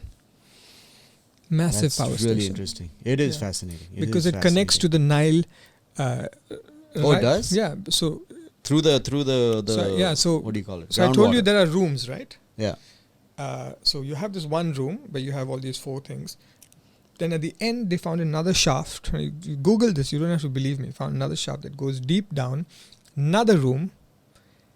That room was empty. And at the end of that room, there was nothing. Until they found text by a guy called Herodotus. Herodotus was an Yeah. ancient Greek guy. guy who would write. And he said, at the base, you will find Osiris's tomb. Okay. And he says, there you'll find crystal clear water, Uh-huh. where you'll find a tomb. And so they started digging there, and they found another shaft that goes straight through the bedrock into a huge room full of crystal clear water, and there they found the tomb. Wait. So they did find They crystal found. clear water. They found the tomb, they found the crystal clear water, and they... So wait, you just said there are no bodies, tombs found there, but Nothing inside. there is a tomb. Nothing inside. No body inside. They just found the box. Oh, okay. Yeah. So he says that it is the tomb for Osiris. And that's like an Egyptian god, right? Yeah. So they say that there was no body found there. Yeah. So I think the moral of the story is there is a lot, my friend. You need to look in your camera. Those are your eyes. Your eyes are not your eyes. The camera's eyes are your eyes. All right? So I think it goes to prove that there is a lot we do not know. Yeah. A lot. Okay, a lot. There are a lot of answers that are not found yet. And it is very foolish to assume that you know everything. You just can't, man. Yeah. Like, there are people who question the authenticity of the Bible and claim all kind of shit, but no one knows the answers. Yeah. But anyway, that's I another guess it's topic. good to question everything. It's excellent Yeah. to question it. But Like this friend of mine, like this dad's friend of mine, he's following a man who says you can never find the truth. And I find that like logically silly. Yeah. You know what I mean? True. All right. Before we close, are there any passion projects that you're working on? Something that you're doing on the side? I'm working on myself, man. That's great. I'm trying to get bigger, fitter, Oh, yeah? stronger. Yeah, I want to be the best version of myself. You know, I just looked Yeah. at like a screen grab from today's interview, like one of the pictures you took. By the way, are you taking behind the scene pictures, videos? Please do, because that angle where Punita is sitting is not good. It's not nice. Okay? And I'm looking like on my shirt's all crumpled. I'm like, shit, dude. And I just got a stain. I'm putting on a paunch, you know. So the great thing about this table is... It hides all that. Yeah, it hides all that. People don't even know I'm wearing boxers right now. I'm just kidding. But it's really nice to have this table. Remember Rohini? She used to sit here and, you know, she's a bit on the chubby side. But this is great. It hides all of that. Yeah, true. So I could literally sit here without any pants and no one would know anything. All right. So how do people get in touch with you? RishadDeCruz.com. That's your website. That's my website. Or Rain Developers. So do you have a separate website for Rain developers? Yeah, Rain Developers is Okay. separate. RishadDeCruz.com. I had to ask you this. Why Rain? Why Oh, Rain Developers? is like Ra, sun god, and Oh, really? Yeah, and IN was India or international. Yeah. Oh, cool. Yeah, yeah. So you and my so I wanted a unique email ID, Yeah. right? RyanLobo@gmail.com was not Yeah. there. I tried many things. Yeah. So I found, the initials of my name, Ryan Fenelon Lobo. Yeah. So RYLOF. Unfortunately, even that was not there. Yeah. So I put IN for India. And, so you and I are similar like that. So we've spoken a lot. What message do you have for the audience? Do you have any message that you want to share? Just hold on. So I'll be very, very categorical. Different messages. One is for in terms of real estate. If you own land, don't squabble over it with your family, because people are going to take over. Find a solution. We can help you find a solution. Either we develop it for you, or you sell it to someone who will honor it and do something nice over there. Otherwise, it's just going to go to the dogs. That's real estate related. Second thing, when it comes to the younger Right. lot, chase excellence. Don't chase money, don't chase men, don't chase women, don't chase relationships, just chase excellence. Yep, I love that. So physical excellence, spiritual excellence, financial excellence. I think it all comes down to finding out really what you really like to do and chasing that and being the best at that. Everything falls into place after that. Health, super important. So just be fit, like do as much as you can to stay healthy, strong, eat right. Don't waste your money on alcohol, drugs. I agree with Yeah. that. I promote that. Thank you for that. Yeah, and business-wise, again, passion. Mhm. And just know your value. Like, don't let people get you to do things for free. Yep.